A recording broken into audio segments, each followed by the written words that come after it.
엄마가 정말 치매에 걸렸다고 생각했죠. 하지만 아무도 몰랐어요. 그 엄마가 모든 걸 녹음하고 있었다는 걸. 아들의 한마디, 눈빛, 계산까지도. 한적한 시골 마을, 낡은 기와집이 안개 속에 잠겨 있다. 매일 아침 5시면 김순옥 할머니는 변함없이 눈을 뜬다. 밥을 짓고 물을 끓이고 마당을 쓸며 하루를 시작한다. 70이 넘은 나이지만 그녀는 여전히 부지런하다. 하지만 손등의 주름과 떨리는 발걸음이 세월을 속이지는 못한다. 그녀는 외아들 민재와 함께 산다. 한때 가정도 있었던 아들 민재는 이혼 후 어머니 집으로 돌아왔다. 동네 사람들은 그래도 아들이 옆에 있어 다행이지 라고 말하지만 그들이 모르는 게 있다. 이 집에서 식탁에 마주 앉은 모자의 사이에 흐르는 건 따뜻함이 아니라 무거운 침묵이다. 민재는 예전과 달라졌다. 말수가 줄고 한숨이 많아졌으며 늘 휴대폰을 들여다보다 말없이 방으로 들어간다. 처음엔 순옥은 아들의 이혼 때문이라 여겼다. 좋아하던 반찬을 해주고 방도 깨끗이 치웠다. 하지만 민재는 눈도 마주치지 않았다. 밥상 위의 대화는 점점 사라졌다. 그 즈음부터 순옥은 자주 실수를 하기 시작했다. 냄비를 불 위에 올려놓고 깜빡하고 아들의 이름을 남편의 이름으로 부르거나 장을 보고 오다가 집을 못 찾는 일도 있었다. 민재는 어머니를 병원에 데려갔고 의사는 노화에 위한 경미한 기억감퇴라며 심각하지 않다고 말했다. 하지만 민재는 무언가 결심한 듯 보였다. 며칠 뒤 그는 조심스럽게 말문을 열었다. 엄마, 요양원에 가보는 건 어때요? 거긴 간호사도 있고 전문적인 돌봄도 있고 엄마 혼자 집에 계시는 게 난 걱정돼요. 말은 부드러웠지만 그 안에 담긴 온도는 싸늘했다.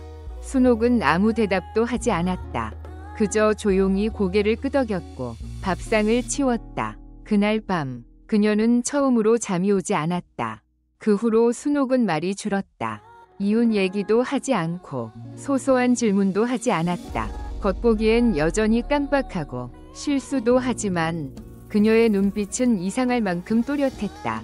어느 날 밤 민재가 방에 들어간 뒤 순옥은 거실에 앉아 오래된 가족 사진을 바라봤다. 그녀의 눈동자는 슬픔도 분노도 없었다. 오히려 모든 것을 알고 있는 사람만이 가질 수 있는 무표정한 침착함이었다. 그녀는 조심스럽게 머리맡 서랍을 열었다. 낡은 천가방 하나가 들어있었다. 그 안에는 누구도 예상 못할 물건이 있었다. 작은 미니 카메라였다. 그녀는 이미 알고 있었다. 민재가 자신을 치매 환자로 몰아가고 있다는 것을, 재산과 집을 노리고 있다는 것을. 하지만 그녀는 싸우지 않았다. 그녀는 기록을 선택했다. 증거가 필요했기 때문이다. 그날 밤 시계 초침 소리만 울리는 거실에서 순옥은 조용히 카메라를 켰다. 할머니는 치매가 아니었다. 오히려 모든 걸 또렷하게 기억하고 있었다. 진짜 잊은 사람은 카메라를 들지 않는다. 잊은 척하는 사람만이 진실을 준비한다. 사람들은 나이가 들면 기억이 흐려지고 정신이 약해진다고 말한다. 하지만 나이 든다는 건 단지 약해진다는 뜻이 아니다. 어떤 노인은 오히려 더 조용히, 더 깊이 세상을 꿰뚫어 본다. 김순옥은 그런 사람이었다. 민재가 요양원 이야기를 꺼냈을 때 순옥은 아무 말도 하지 않았다. 반박도 화도 없었다. 그저 고개를 끄덕였고 부드럽게 미소 지었다. 민재는 그녀가 현실을 받아들였다고 믿었다.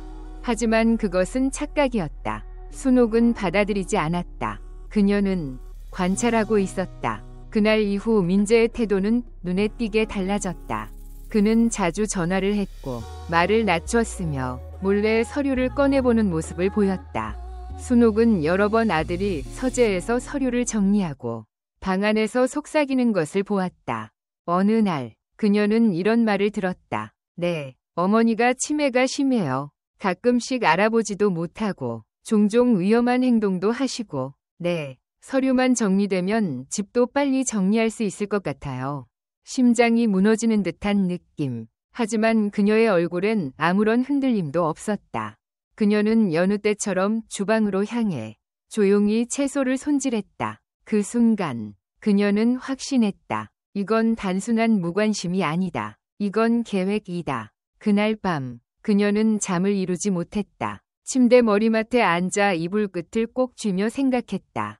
그녀는 76세의 삶에서 수많은 거짓말과 배신을 겪어왔다. 하지만 가장 아픈 배신은 가장 사랑하는 사람에게서 오는 것이라는 걸 그날 깨달았다. 다음 날 아침, 순옥은 장을 보러 나갔다. 그리고 평소와 다른 길로 접어들었다. 작은 전자기기 가게로 들어갔다. 이런 거 작고 녹음할 수 있는 거 있나요? 점원이 잠시 어리둥절한 얼굴로 그녀를 쳐다봤지만 곧 작은 미니카메라 하나를 내밀었다. 이건 벽에 붙이면 자동으로 녹화돼요. 간단합니다. 순옥은 지갑 대신 속옷 안에 숨겨둔 돈을 꺼내 지불했다. 그리고 아무 일도 없던 듯이 집으로 돌아왔다. 그날 밤 민재가 잠든 사이 순옥은 카메라를 거실 서랍 옆 구석에 조심스럽게 설치했다. 다른 하나는 자신의 방 앞 화분 뒤에 숨겼다. 그 순간부터 이 집에서 일어나는 모든 일들이 기록되기 시작했다. 그 후 2주 동안 그녀는 일부러 더 기억이 흐려진 척했다. 민재는 점점 더 방심했다. 그는 집을 팔기 위한 서류를 준비했고 법률사무소와 통화하며 어머니의 정신 상태를 문제 삼기 시작했다. 서명은 직접 못 하실 거예요. 치매가 심하셔서요. 대신 후견인 지정 서류를 준비 중입니다. 순옥은 모든 대화를 녹음했다. 그리고 밤마다 이어폰을 끼고 다시 들었다. 손은 떨렸고 가슴은 아팠지만 그녀의 눈은 흔들리지 않았다. 그녀는 울지 않았다. 나이든 어머니는 눈물보다 침묵으로 아픔을 견뎠다. 민재는 몰랐다. 그의 거짓말 하나하나가 어머니에게는 하나의 증거로 쌓여가고 있다는 것을. 그녀는 즉각 반응하지 않았다. 기다렸다. 그리고 준비했다. 어느 날 아침, 민재는 커피를 마시며 집계약 관련 서류를 정리하고 있었다. 그의 얼굴엔 여유가 있었다. 그 순간, 그의 뒤에서 순옥은 작은 USB를 꺼냈다. 그 안엔 지난 3주간의 모든 대화가 담겨 있었다. 그녀의 눈엔 더 이상 혼란이 없었다. 그건 이제 결심의 눈이었다. 세상은 종종 노인을 약한 존재로 생각한다. 하지만 김순옥은 달랐다. 그녀는 조용했지만 그 어떤 젊은이보다 강했다. 카메라를 설치하고 일부러 치매인 척하고 증거를 모으는 그녀의 모습은 노인의 힘이 결코 무력하지 않다는 걸 보여줬다. 그녀는 소리치지 않았다. 설득하지도 않았다. 그녀는 보여줬다. 기억하고 있다는 것을. 너무나 또렷하게. 진실은 소리 지르지 않는다. 침묵 속에 차갑고 정확하게 찾아온다. 피도 눈물도 없는 범죄는 따로 있다. 어머니의 기억이 흐려졌다고 믿은 순간 아들은 인간이기를 그만두었다. 흐린 하늘 아래 비는 내리지 않지만 집안의 공기는 숨 막힐 듯 무거웠다. 김순옥은 아무런 말 없이 아들의 가방을 들여다봤다. 그 속엔 돈도 약도 없었다. 대신 한 묶음의 서류가 정리되어 있었다. 후견인 신청서, 부동산 위임장, 집문서 사본, 그리고 한 장의 전단지 서울 유명 부동산의 광고지. 그녀는 깨달았다. 민재는 집을 팔 생각이었다. 그녀가 여전히 살아있고 여전히 건강하게 밥을 짓고 마당을 쓸고 있는데도 그는 이미 그녀를 무능한 존재로 취급하고 있었다. 그 집은 그녀의 모든 것이었다. 남편이 피를 토하며 돌아가신 자리, 혼자 아들을 키워내던 긴긴 밤들, 삶의 뿌리이자 기억의 성전이었다. 그걸 아무렇지 않게 부동산으로 바꾸려는 아들의 계산서 앞에 그녀는 분노보다 더 깊은 절망을 느꼈다. 며칠 후 민재는 집문서, 위임장, 병원 진단서를 들고 와 말한다. 엄마, 여기에 사인만 해주세요. 요양원은 예약해놨어요. 방도 혼자 쓰는 방이에요. 순옥은 서류를 보지도 않고 아들을 응시했다. 엄마가 잘 못 읽으면, 실수하면 어쩌지? 아니에요. 표시해놨어요. 그냥 사인만 하시면 돼요. 잠시의 침묵. 그리고 그녀는 방으로 들어가 USB 하나를 꺼내와 조용히 말했다. 여기 들어있는 거 한번 들어보자꾸나. 이게 뭐예요? 엄마? 네가 엄마 없는 줄 알고 했던 말들이야. 엄마는 다 들었어. 다 녹음했어. 3주 동안. 민재의 얼굴에서 핏기가 사라졌다. 순옥은 USB를 서류 옆에 내려놓았다. 엄마가 나이 들어서 기억이 흐릿해졌다고 생각했니? 아니야. 엄마는 기억해. 너무도 또렷하게. 그리고 이제 경찰에도 제출할 거야. 민재는 말을 더듬으며 변명했다. 엄마, 오해해요. 나는 엄마가 다치실까봐 혼자 계시기 위험하니까. 순옥은 비웃듯 말했다. 날 걱정해서? 그럼 왜 서류 위임장을 몰래 만들었니? 왜 부동산 전단지를 가방에 숨겼니? 이건 사랑이 아니라 탐욕이야. 다음 날 경찰이 찾아왔다. 민재는 고령자를 기망하여 재산을 취득하려 한 혐의로 조사받게 되었다. 동네 사람들은 처음에 믿지 않았다. 하지만 USB에 담긴 영상과 음성을 듣고 나서는 입을 다물 수밖에 없었다. 그 집은 팔리지 않았다. 순옥은 요양원에 가지 않았다. 그녀는 여전히 혼자 그 집에 산다. 하지만 이제는 약한 노인이 아니다. 그녀는 증명했다. 노인도 기억하고 판단하며 스스로를 지킬 수 있는 존재라는 것을. 민재는 경찰, 변호사, 그리고 지역 행정기관과 일주일 가까이 일처리를 마친 후 집으로 돌아왔다. 이제 상황은 그의 통제 밖이었다. 모호했던 전화들은 모두 녹취되어 공식 기록이 되었고 어머니가 치매일지도 모른다는 말들은 사진, 음성, 그리고 치밀하게 계획된 문서들과 대조되며 무너져 내렸다. 이제 그는 아들이 아니라 인간으로서 마지막 양심의 경계 앞에 선 사람이었다. 문은 여전히 40년 넘게 어머니의 손에 닿아 달아진 나무 문손잡이다. 그는 세게 두드리지도 이름을 부르지도 못했다. 그저 몇 초 동안 서 있다가 조심스럽게 문고리를 돌렸다. 문은 열려 있었다. 그 안에는 그가 치매에 걸렸다고 믿었던 어머니가 있었다. 현관 앞에서 난초에 물을 주고 있었고 손에는 여전히 흔들림 없는 물뿌리개가 들려 있었으며 눈빛은 여전히 날카로웠다. 그녀는 아들을 보지 않았다. 집 안으로 들어오라고도 하지 않았다. 하지만 문을 닫지도 않았다. 민재는 조용히 들어가 의자에 앉았다. 그 공간에는 더 이상 모자간의 정이 없었다. 무조건 사랑했던 사람과 그 사랑을 이용해 모든 것을 빼앗으려 했던 사람만 남아 있었다. 탁자 위에는 펼쳐진 공책 한 권이 있었다. 어머니가 손글씨로 정성스럽게 쓴 일기였다. 치매인 척했던 첫날부터 카메라 설치 날짜, 그가 처음으로 자산 처리를 맡아야겠다고 말한 순간까지 모든 것이 기록되어 있었다. 민재는 페이지를 넘겼다. 그 한 줄, 한 글자마다 가슴이 찢어졌다. 그녀가 기억을 잃은 적이 없다는 것이 명확했다.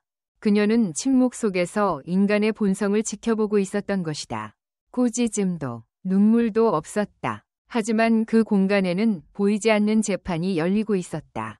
민재는 알았다. 그는 졌다. 법 앞에서가 아니라 어머니라는 인간 앞에서. 그는 고개를 숙였다. 사과하지 못했다. 왜냐하면 이미 선을 넘어버린 죄에는 미안하다는 말이 아무런 의미가 없다는 걸 그는 알았기 때문이다.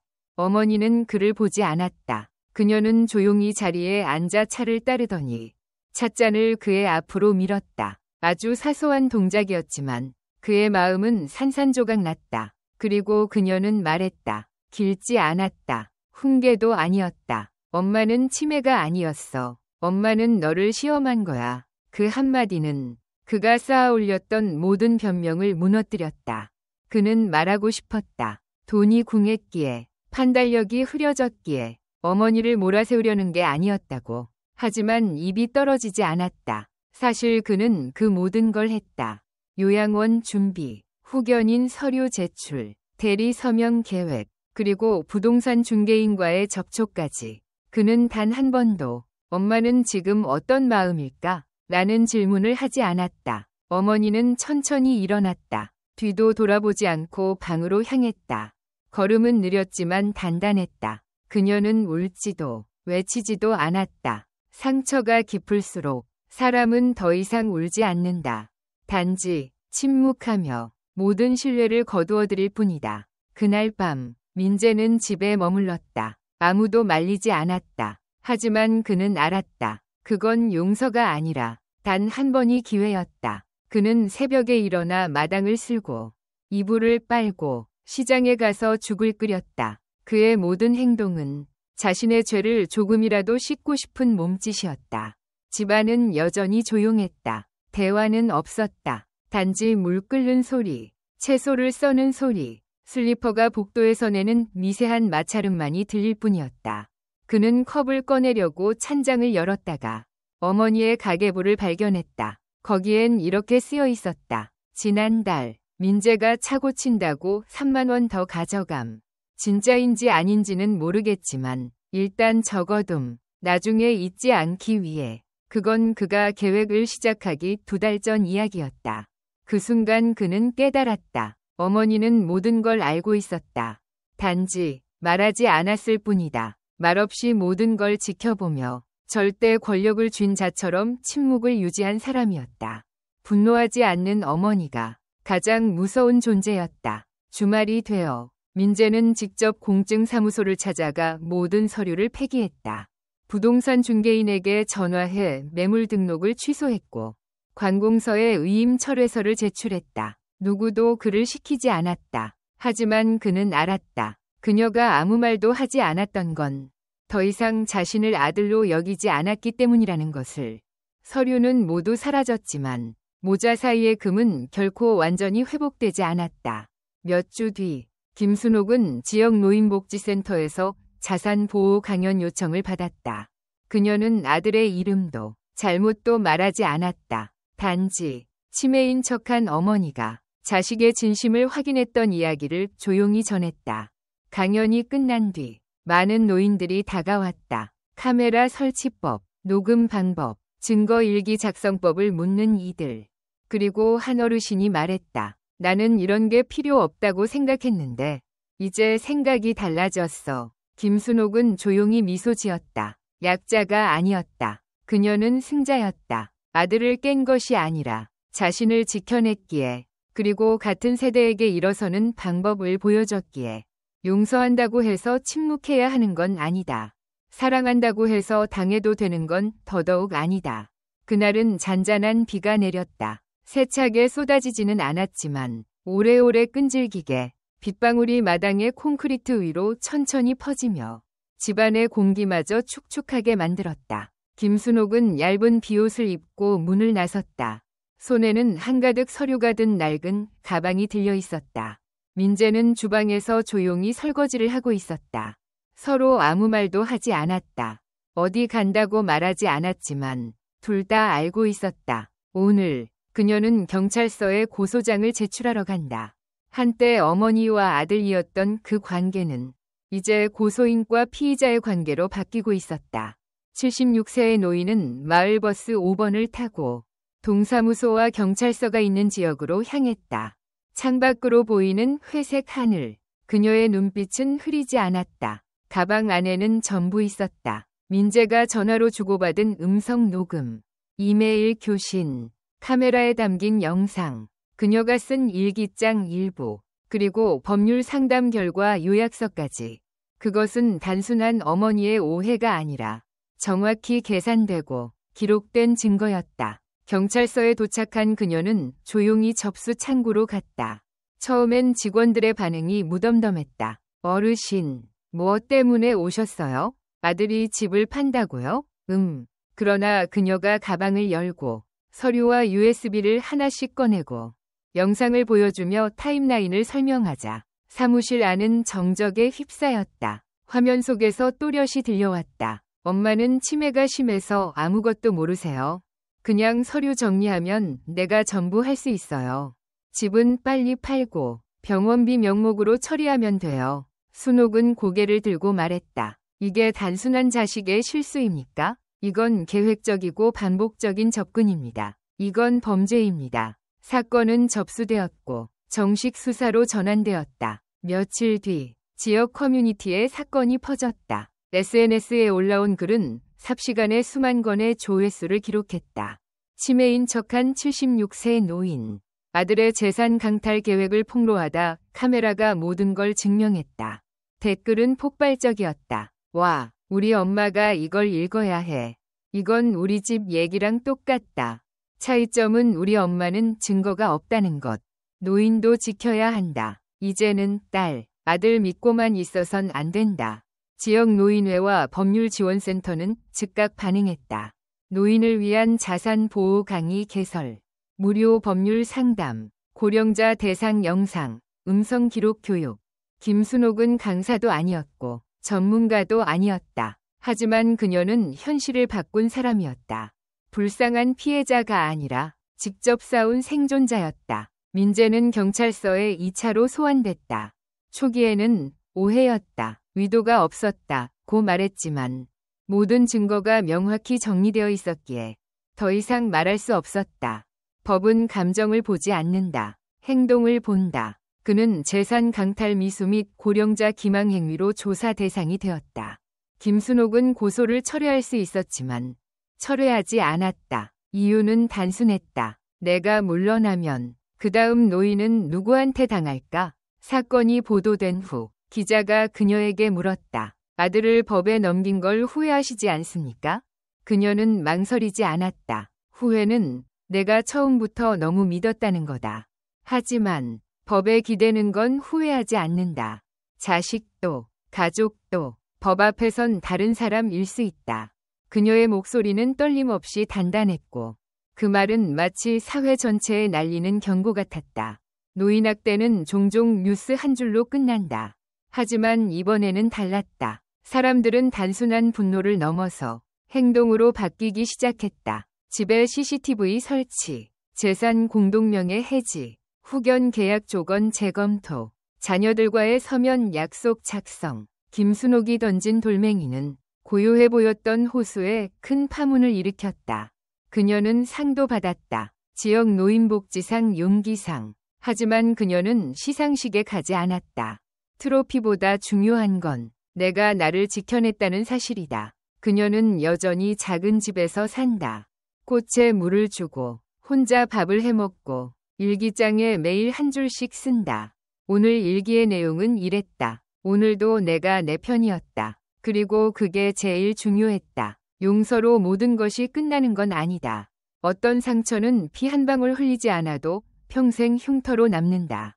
민재는 늘 믿었다. 엄마는 아무것도 하지 않을 거라고. 늘 그랬듯 조용히 참아줄 거라고. 마음 상하셨겠지 하고 며칠 조용하면 다시 예전처럼 밥 차려주시고 빨래해주시고 결국 용서하실 거라고. 하지만 아니었다. 그는 처음으로 깨달았다. 어머니는 화를 내지도 소리치지도 않았지만 그 조용함 속에 냉정함이 있었다. 그녀는 말하지 않았고 보지 않았으며 물어보지도 않았다. 그 침묵이야말로 그 어떤 고함보다 강력한 심판이었다. 고소장이 접수된 이후 민재는 전혀 다른 세상 속에서 살아가고 있었다.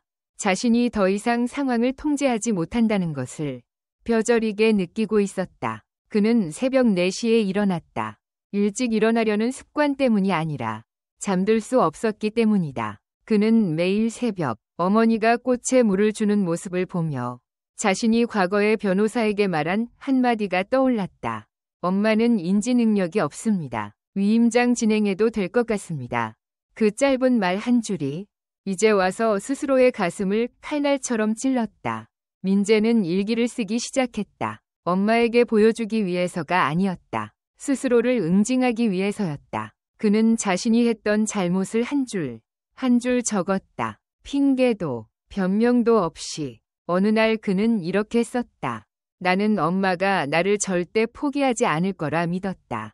그래서 그 믿음을 이용했다. 나는 스스로를 효자라 착각한 쓰레기였다. 또 어떤 날은 단 한 줄만 썼다.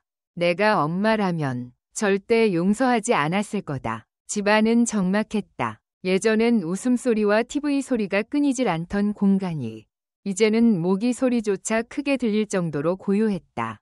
어머니는 아무 말도 하지 않지만 그 무언의 거리감은 그가 어릴 적 엄마 품에서 느끼던 따뜻함을 완전히 부수었다. 그는 처음으로 어머니의 외로움을 온몸으로 느끼고 있었다. 어느 날 우연히 어머니의 약봉지를 발견했다. 심장약이었다. 예전에 엄마는 가끔 가슴이 답답하지만 쉬면 괜찮다고 말했다.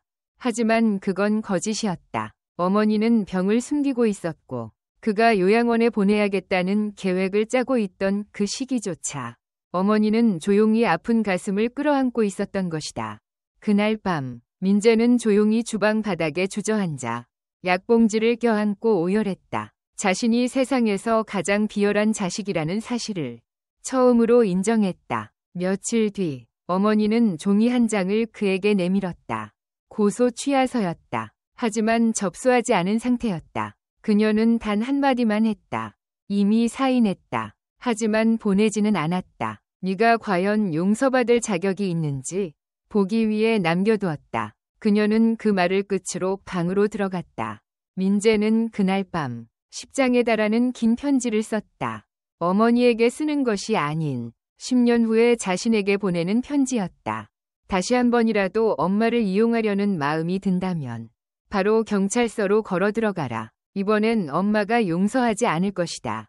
이후 그는 고령자 돌봄 자원봉사 활동에 참여하기 시작했다. 홀몸 어르신의 집을 청소하고 발톱을 깎아드리고 말벗이 되어드렸다. 어느 날 한 어르신이 물었다. 자네 어머니는 살아계신가? 민재는 고개를 끄덕였다. 다행이야. 살아계시면 아직 기회는 있는 거야. 향 피우고 후회하는 자식 되지 말게. 몇 달 후 어머니는 그를 불렀다. 탁자 위에는 등기부등본과 통장 하나가 놓여 있었다. 집은 여전히 내 이름으로 돼 있다. 앞으로도 변함없을 거다. 민재는 아무 말도 하지 않았다. 그저 고개를 끄덕였다. 그리고 그 옆에 놓인 통장. 공동명의였다. 그녀는 말했다. 나는 네가 반성하길 원하지 않는다. 나는 네가 다시는 나를 배신하지 않길 바랄 뿐이다. 2번 다시 경찰서에 가지 않게 해다오. 어떤 잘못은 지워지지 않는다. 하지만 어떤 어머니는 상처투성이인 그 손으로 자식에게 다시 한번 손을 내민다. 김순옥은 그런 어머니였다. 그녀는 약하지 않다. 그녀는 비겁하지 않다. 그녀는 다시 시작할 줄 아는 강한 어른이자 위대한 어머니였다. 봄은 늦게 와도 꽃은 피고 죽은 줄 알았던 관계도 다시 사랑할 용기가 있다면 살아난다. 3월이 찾아왔다. 아직은 쌀쌀한 바람이 남아있었지만 햇살은 부드럽게 처마 끝에 내려앉았고 작은 새들의 지저귀이 오랜만에 집마당을 울렸다. 몇 달 동안 굳게 닫혀있던 엄마의 창문이 처음으로 하루 종일 열려 있었다. 그건 신호였다. 아주 작고 조심스러운 변화. 하지만 민재는 그걸 알아봤다. 엄마가 마음을 열었다는 뜻이었다. 완전히는 아니더라도 다시 한번 자식이라는 존재를 받아들일 준비가 되어간다는 신호. 민재는 매일 새벽 자발적으로 일어났다. 자명종도 필요 없었다. 호박죽을 끓이고 식빵을 굽고 생강차를 우려냈다. 이젠 습관이 아니라 책임감으로 움직이는 몸이었다. 그는 처음으로 깨달았다. 엄마는 완벽한 아들을 원하지 않는다. 진심이 담긴 아들을 원할 뿐이다. 어느 날 아침, 엄마는 마당에서 낡은 스웨터를 꿰매고 있었다. 민재는 조용히 차를 들고 옆에 앉았다. 말없이 함께 앉은 지 15분, 20분. 바람이 엄마의 흰 머리를 살짝 흔들었다. 일어서기 직전, 엄마는 말했다. 전에 입던 니트 있잖아. 어깨 쪽 실밥 잘 풀렸었지. 안에 안감을 덧댔어. 이제 안 따가울 거야. 단순한 말. 그러나 그것은 다시 인정받고 있다는 증거. 민재는 자신의 방을 전부 정리했다. 어릴 적 사진을 다시 걸고 아빠와 찍은 가족 사진도 닦아 액자에 넣었다. 시간이 벽지를 누렇게 만들고 베개를 납작하게 만들었지만 그 공간은 지금 이 순간 어머니의 마음보다 훨씬 따뜻해 보였다. 어느 날 저녁 그가 마당을 쓸고 있는데 엄마가 불렀다. 고구마전 부쳤는데 어릴 때 네가 좋아했지? 식탁 위에는 2조각의 고구마전이 있었다. 하나는 그의, 하나는 엄마의. 말없이 먹었다. 그러나 눈빛은 피하지 않았다. 상처는 더 이상 피가 흐르지 않았고 서서히 봉합되고 있었다. 일요일, 엄마는 말했다. 시장 좀 같이 가자. 처음으로 엄마가 먼저 함께라는 단어를 사용한 날. 시장에서는 익숙한 얼굴들이 속삭였다. 두 사람 다시 사이 좋아졌나 보네. 뉴스에서 봤을 때는 정말 놀랐는데 엄마는 아무 말 없이 웃고 그저 민재에게 말했다. 이 시장은 항상 그래. 누구는 칭찬하고 누구는 흉보고 누구는 떠본다. 근데 마음만 바르다면 살아낼 수 있어. 집에 돌아와 같이 나무를 다듬고 같이 국을 끓였다. 국맛을 본 엄마는 얼굴을 찌푸렸다. 싱겁다. 민재는 웃으며 간장을 더 넣었다. 두 사람은 함께 웃었다. 작고 조심스러운 웃음이었지만 그 웃음은 집 안 가득 울렸다. 어느 비 오는 밤 정전이 되었다. 엄마는 등유 램프를 꺼내 불을 켰다. 노란 불빛 아래에서 그들은 차를 마셨다. 엄마가 말했다. 엄마는 안 잊었어. 네가 한 짓 다 기억해. 하지만 엄마는 복수하려고 사는 게 아니야. 그냥 겪고 기억하고 그리고 어느 순간엔 놓을 수 있어야지.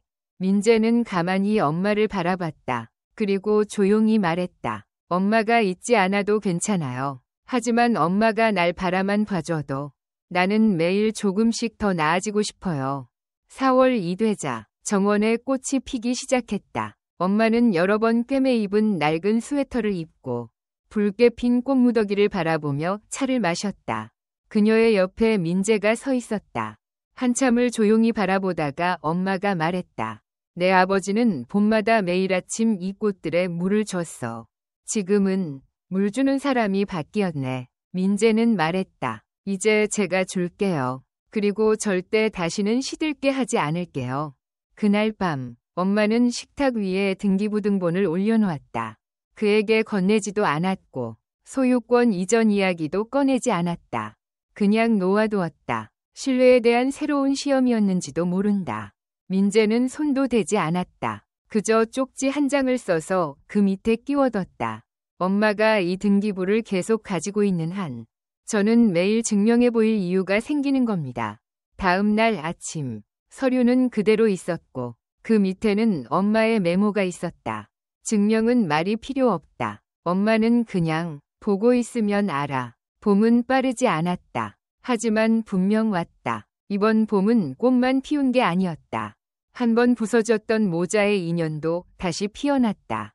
어떤 노인은 그저 남은 인생을 견디기 위해 사는 게 아니다. 그들은 같은 고통 속에서 길을 잃은 이들에게 빛이 된다. 이야기는 끝났다. 상처는 아물었다. 하지만 마을 사람들 누구도 김순옥 여사의 이야기를 잊지 않았다. 자신을 치매인 척 속이며 아들의 탐욕을 폭로하고 그 후 다시 아들을 용서하고 치유까지 해낸 그 어머니. 그저 가족의 비극이었던 사건은 공동체 전체의 교훈이 되었다. 언론은 그 사건을 여러 번 다시 다뤘다. 하지만 이번엔 자극적이지 않았다. 그녀의 용기를 존중하며 수많은 노인들이 침묵 속에서 고통받고 있다는 현실을 조명했다. 노인복지회는 포럼을 개최했다. 제목은 나는 약하지 않다. 나를 지키는 노인들. 김순옥 여사는 처음엔 참석을 거절했다. 하지만 82세 할머니가 직접 쓴 손편지를 읽고 생각이 바뀌었다. 예전엔 아무 말도 못했어요. 딸이 제 집을 몰래 팔아도 그냥 참고 살아야 하나 했죠. 그런데 선생님 이야기를 보고 처음으로 경찰에 전화했어요. 떨리는 글씨였지만 생명이 깃든 문장이었다. 그건 순옥이 다시 일어설 수밖에 없는 이유가 되었다. 포럼 당일 그녀는 수수한 옷차림으로 무대에 섰다. 낡은 조끼와 다른 신발. 하지만 발걸음은 흔들림 없었고 목소리는 또렷했다. 저는 영웅이 아닙니다. 저는 그저 제 아들이 영원히 믿을 수 있는 존재일 거라 생각했던 엄마였습니다. 그런데 알게 됐어요. 피부치라고 해서 잘못을 외면해선 안 된다는 걸. 장래는 숨소리조차 없었다. 전 아들을 너무 사랑했어요. 우리 아들이니까 하고 넘겼죠. 근데 내가 참으면 다른 엄마들도 나도 참아야지 하게 돼요. 안 됩니다. 우리는 상처받을 이유가 없습니다. 머리가 하얗다고 해서, 손이 떨린다고 해서, 늙었다고 해서 우리는 여전히 사람입니다. 존중받을 자격이 있는 존재입니다. 박수갈채가 터졌다. 어르신들 중 일부는 눈시울을 붉혔다. 눈물이 난 이유는 불쌍해서가 아니었다. 그녀가 대신 말해줬기 때문이었다. 그들이 감히 말하지 못했던 진실을. 이후 지역사회는 변하기 시작했다. 노인 대상 자산보호 강의 개설, 고령자 대상 무료 법률 상담, 자녀와의 재산 약속 문서화 교육, 노년기 자기결정권 훈련. 김순옥은 교사가 아니었다. 전문가도 아니었다. 그러나 그녀는 사회구조를 흔든 시작점이었다. 민재는 뒤에서 조용히 모든 걸 지켜봤다. 법적 처벌은 면했지만 마음속에는 여전히 부채의식이 남아있었다. 한 자원봉사자가 그에게 말했다. 어머니가 진짜 강하신 분이네요. 민재는 대답했다. 맞아요. 그래서 전 다시는 엄마가 강해지지 않아도 되게 만들 겁니다.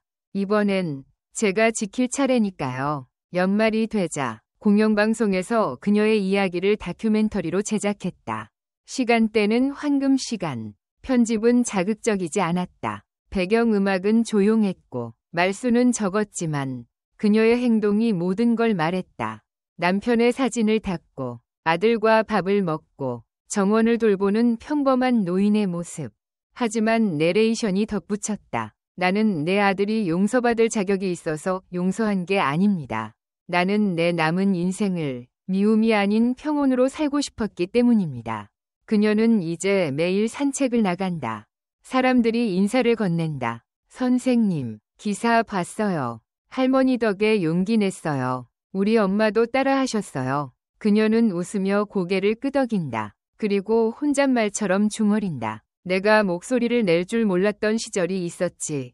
근데 이제 안다. 말하는 건 용기다. 그리고 그 용기는 또 다른 생명을 살린다. 민재는 다시 지역 활동에 참여하기 시작했다. 죄 지은 아들도 아니고 동정받는 피해자도 아니었다. 그는 이제 자신의 어둠을 통과해 살아남은 사람으로서 조용히 걸어 나왔다. 어머니 순옥 여사는 노인복지단체의 초청을 받아 초청 연사로 나가게 되었다. 그런데 이번엔 민재 또한 함께 초대되었다. 한때 큰 잘못을 저질렀지만 지금은 회복 중인 자식으로서 다른 이들의 방향을 바로잡을 수 있길 바라는 마음에서였다. 민재는 망설였다. 제가 말할 자격이 있을까요? 아직도 저를 미워하는 사람이 많을 텐데요. 어머니는 짧게 말했다. 나를 지키기 위해 네가 일어섰다면 그건 본능이야. 그런데 다른 이들이 너처럼 되지 않게 돕기 위해 일어선다면 그건 책임이야. 그 한마디에 민재는 고개를 끄덕였다. 강연장은 작았다. 50명 남짓. 대부분은 부모와 자녀가 함께 온 사람들이었다. 민재는 종이 한 장 없이 무대에 올랐다. 프레젠테이션도 없었다. 그저 맨손, 맨마음으로 말했다. 저는 착한 아들이 아니었습니다. 저는 어머니를 요양원에 보내려 했고 위임장을 얻어 집을 팔려 했습니다. 당시에는 노후 준비라고 말했죠. 하지만 솔직히 말하자면 그건 내가 편해지기 위한 계산이었습니다. 청중은 조용했다. 몇몇 어른들은 눈을 내리깔고 젊은이들은 어색하게 숨을 참았다. 엄마는 저를 용서했습니다. 하지만 용서 전에 저를 시험했고 드러냈습니다. 그리고 제가 진심으로 무너진 순간 비로소 저를 다시 세워줬습니다. 이 이야기를 하는 이유는 당신들이 내 과정을 반복하지 않기를 바라기 때문입니다. 부모님이 아무 말 안 한다고 해서 모르는 게 아닙니다. 그들은 다 알고 계십니다. 단지 기대하고 있는 겁니다. 그리고 그 기대가 무너지는 순간 어떤 어머니는 다시는 기대하지 않게 됩니다. 강연이 끝난 후 세 사람이 그에게 다가왔다. 한 중년 남성이 고개를 숙이며 말했다. 저도 어머니의 집문서를 몰래 담보로 걸었습니다. 아무 말 안 하시기에 그냥 지나가려 했는데 오늘 집에 가서 용서를 구할 겁니다. 30대 여성이 손을 잡으며 말했다. 엄마가 남겨준 집을 팔며 한 번도 상의 안 했어요. 엄마는 모르니까 라고 생각했죠. 근데 오늘 깨달았어요. 모르고 있었던 건 바로 저였습니다. 한 대학생은 짧게 한마디만 남겼다. 오늘 엄마한테 전화했어요. 그날 이후 민재는 더 이상 피하지 않았다. 그는 캠페인을 함께 시작했다. 제목은 후회도 행동이다. 지금 시작한다면. 그는 전문가도 강연자도 아니었지만 그의 말 한마디 한마디는 진심이었고 진심은 사람을 움직였다. 엄마는 매일 나에 대한 일기를 썼습니다. 내가 어떤 말을 했는지, 어떤 눈빛이었는지 난 몰랐습니다. 하지만 엄마는 기록했죠. 증오하기 위해서가 아니라 다시 믿을 수 있길 바라며. 그런 엄마가 있다면 몰래 카메라를 설치하게 만들지 마세요. 그는 어머니와 함께 다큐멘터리에 출연했다. 두 사람은 나란히 앉아 인터뷰를 받았다. 진행자가 물었다. 어머니, 아들을 용서한 걸 후회하신 적은 없으세요? 순옥 여사는 아들을 바라보며 말했다. 그 애가 자격이 있어서 용서한 게 아니에요. 내가 미움 없이 살고 싶었기 때문입니다. 민재는 고개를 숙였다. 수치심이 아닌 그 용서가 얼마나 무거운 선물인지 알기 때문이었다. 이제 그의 이야기는 개인적인 고백이 아니다. 교육 자료가 되었고 청소년 수업의 콘텐츠가 되었고 노인 보호 지침서에도 실렸다. 아무도 그에게 벌을 명령하지 않았다. 그는 스스로 벌을 선택했고 그 벌을 사람들에게 나누는 방식으로 갚고 있다. 그리고 그로 인해 엄마는 다시 아들을 신뢰하게 되었다. 혈육이기 때문이 아니라 인격으로서. 어머니가 정말로 원하는 건 넓은 집도 많은 재산도 아니다. 그저 돌아올 줄 아는 자식 하나. 그리고 그 자식이 떠나지 않는 것. 1년이 흘렀다. 집은 여전히 낡은 지붕에, 벽은 세월의 흔적이 남아있었다.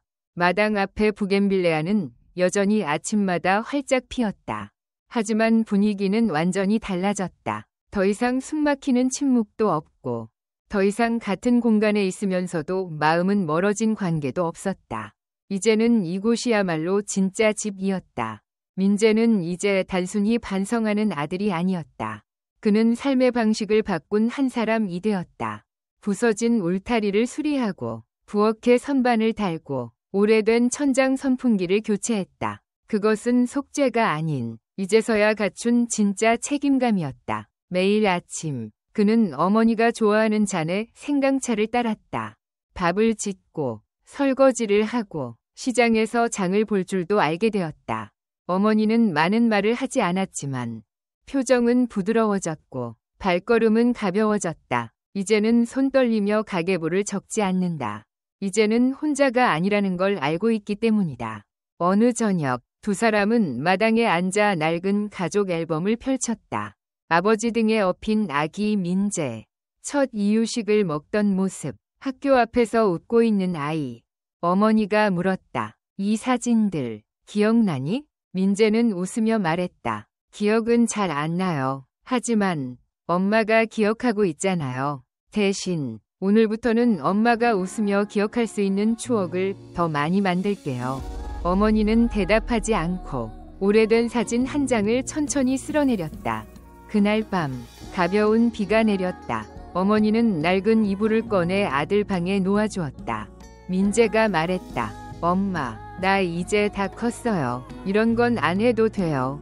어머니는 조용히 말했다. 내가 널 돌보는 건 네가 어리기 때문이 아니라 네가 내 아들이기 때문이야. 민재는 몸을 움직이지 않았다. 엄마의 손길이 남아있는 이불 속 따뜻함을 오래 간직하고 싶었기 때문이다. 주말 두 사람은 함께 오래된 반찬 계란장조림을 만들었다. 예전엔 이런 음식 지겨워 라던 그가 이번엔 밥을 2그릇 비웠다. 어머니가 웃으며 말했다. 이제는 맛있지? 민재는 고개를 끄덕였다. 엄마가 해주는 밥이 세상에서 제일 귀한 거란 걸 이제 알았어요. 어느 날 민재는 어머니를 데리고 주민센터에 가서 새 신분증 사진을 찍었다. 카메라 앞에서 어머니가 물었다. 웃어야 돼? 그는 대답했다. 웃어요, 엄마. 우리 다시 살아가는 중이잖아요. 새로 발급받은 통장을 어머니는 조용히 꺼내어 거실에 올려두었다.